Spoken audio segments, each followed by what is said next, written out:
السلام علیکم ورحمۃ اللہ وبرکاتہ۔ اعوذ باللہ من الشیطان الرجیم، بسم اللہ الرحمن الرحیم۔ اللہ پاک تمام اہل ایمان کو اپنے سایہ عافیت میں رکھے، زمین و آسمان اور اس میں موجود تمام مخلوقات جن سے ہمارا واسطہ پڑتا ہے ہمارے لیے اور ہمیں ان کے لیے باعث خیر بنا دے۔ اللہ ہمیں بخش دے، ہمیں معاف کر دے اور اللہ پاک ہم سے درگزر کا معاملہ فرمائے، آمین ثم آمین۔ آج جو وظیفہ اور دعا میں آپ کے لیے لے کر آئی ہوں، یہ دعا اس قدر خوبصورت ہے کہ اللہ پاک نے اسے فرشتوں کے حوالے سپرد کیا ہے، ان کی ڈیوٹی لگائی ہے کہ وہ اس کی مخلوق کے لیے دعائے خیر کرے۔ اللہ کو وہ انسان بہت پسند ہے جس کی سوچ میں دوسروں کے لیے خیر ہو، جس کے لفظ دوسروں کے لیے خیر بولیں، تو اللہ پاک اس پر اپنی نعمتوں کی رحمتوں کی برسات کر دیتا ہے۔ یہ بات میری آزمائی ہوئی ہے، یہ عمل میرا کیا ہوا ہے کہ میں نے جب سے دوسروں کے لیے دعا کرنی شروع کی ہے، آپ یقین کیجئے کہ مجھے اپنے لیے دعا کرنے کی ضرورت ہی نہیں پڑتی۔ کوئی بھی حاجت ہو، کوئی بھی پریشانی ہو، میں دعائیں دینا شروع کر دیتی ہوں اس کی مخلوق کو۔ اگر کوئی ضرورت مند ہو، اگر کوئی پریشان ہو، اگر کوئی تکلیف میں ہو، تو یقین کیجئے کہ اللہ پاک میری اسی عمل کے طفیل پریشانی کو دور فرما دیتا ہے۔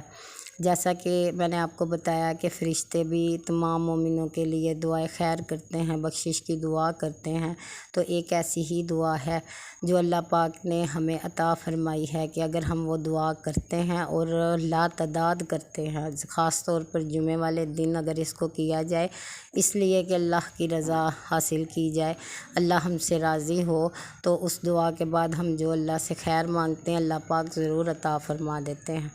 تو سب سے پہلے تو ایک بات یہ یاد رکھیں کہ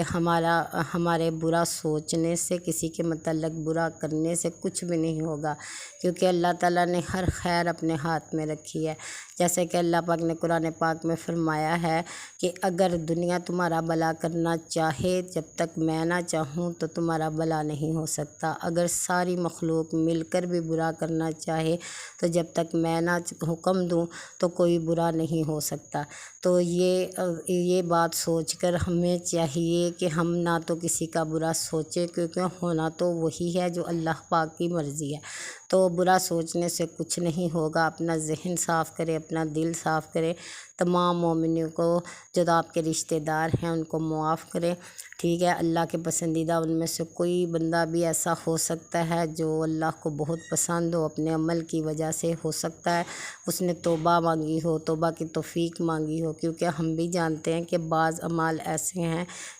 جن کو ہم کرنا نہیں چاہتے لیکن ہم سے ہو جاتے ہیں، جیسے کسی کو تکلیف دہ بات کر دیتے ہیں لیکن ہمارا یہ ارادہ نہیں ہوتا، ایک دم سے ہمارے منہ سے بات نکلتی ہے، یا ہمارا کوئی ایسا عمل جو کسی کے لیے تکلیف کا باعث بنتا ہے، ہماری کوشش نہیں ہوتی کہ ہم دوسروں کو تکلیف دیں لیکن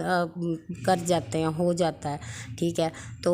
ایسے کئی اعمال ہوتے ہیں جو دوسروں کے لیے تکلیف کا باعث بنتے ہیں، تو کوشش کیجئے کہ اللہ پاک سے ان اعمال کی معافی مانگیے اور اللہ سے توفیق مانگیے کہ اللہ پاک ہمیں سب کے لیے باعث خیر بنا دے، ہم ہر ایک کے لیے خیر کا سوچے، خیر کی بات کرے، خیر کا عمل ہو ہمارا سب کے لیے۔ یہی وہ باتیں ہیں، انسان دولت جمع کرتا ہے تو وہ دنیا میں رہ جاتی ہے، وہ تو ساتھ لے کے نہیں جاتا، لیکن کچھ ایسے اعمال جمع کر لیجئے جو آخرت میں آپ کے ساتھ جائیں، جس کی وجہ سے آپ اللہ سے سوال کر سکیں اس کی رحمت کا، اس کی بخشش کا، اس کی مغفرت کا۔ تو آج جو دعا ہے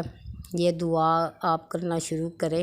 اس کو اس قدر دل سے اور اندر سے دعا کرنی ہے، سب کے لیے معافی مانگنی ہے نا، اور اس میں اپنے لیے بھی معافی ہے، اپنے والدین کے لیے بھی معافی ہے، درخواست ہے بخشش کی، اور تمام مومنوں کے لیے بھی بخشش کی دعا ہے۔ جب ہم اللہ کی مخلوق کو اس کی رضا کی خاطر دعائے خیر عطا کرتے ہیں، یعنی اللہ جو توفیق ہمیں دیتا ہے، ہم مانگتے ہیں اللہ سے، تو اس کے بعد ہم جب اللہ سے کوئی دعا مانگتے ہیں تو اللہ ضرور پوری کر دیتے ہیں۔ تو وہ دعا ہے اللہم اغفر لی ولوالدی وللمؤمنین والمؤمنات والمسلمین والمسلمات، ٹھیک ہے، کہ اے اللہ ہمیں بخش دیجئے، ہمارے والدین کو، تمام مومن مردوں مومن عورتوں کو، تمام مسلمان مردوں اور مسلمان عورتوں کو۔ اس دعا کو آپ 21 بار کیجئے، جو عصر کی نماز کے بعد 21 بار اس دعا کو کیجیے، اور اس کے بعد اللہ سے سوال کیجیے کہ اے مولا کریم، تیری مخلوق سے تو محبت کرتا ہے، اس لیے میں بھی تیری مخلوق سے محبت کرتی ہوں، ہر اس انسان کے لیے تجھ سے دعائے خیر کرتی ہوں یا اللہ جو تجھے پسند ہے، جن سے تو محبت کرتا ہے، ہم سب کو بخش دے، ہمارے والدین کو بخش دے اور تمام مومنوں کو بخش دے کہ اللہ تجھ سے تیری بخشش کا سوال کرتے ہیں یا اللہ، جس کا مالک صرف تو ہے، جس پر قادر صرف تو ہے، جس کا اختیار صرف تیرے پاس ہے، ہمیں معاف کر دے ہر چھوٹے بڑے گناہ کو، ہر اس گناہ کو جو ہم نے جان بوجھ کر کیے یا انجانے میں ہو گئے، تو اس کے بعد دل سے آپ جب یہ دعا کریں گی سب کی بخشش کے لیے، سب کو معاف کر کے اپنا دل صاف کر کے، تو اللہ سے مانگیے گا کہ اللہ اب میں تجھ سے تیرے فضل و رحمت کا سوال کرتی ہوں یا پاک اللہ، تو ہمیں عطا فرما دے ہر نعمت، اور وہ میری دعا قبول کر لے جس کی وجہ سے میں پریشان ہوں، تنگ دست ہوں، تو انشاءاللہ تعالیٰ آپ اپنی حاجت کو ساتھ مانگیے، اللہ پاک ضرور قبول کریں گے، اس کا وعدہ ہے مجھ سے مانگو میں عطا کروں گا، لیکن اس سے پہلے کچھ عمل ایسے کر لیجئے جس سے اللہ راضی ہو اور آپ کو عطا فرما دے ہر وہ نعمت جو اس کے پاس ہے، جو اس کے دائرۂ اختیار میں ہے، اللہ پاک ہم سب سے راضی ہو، آمین ثم آمین۔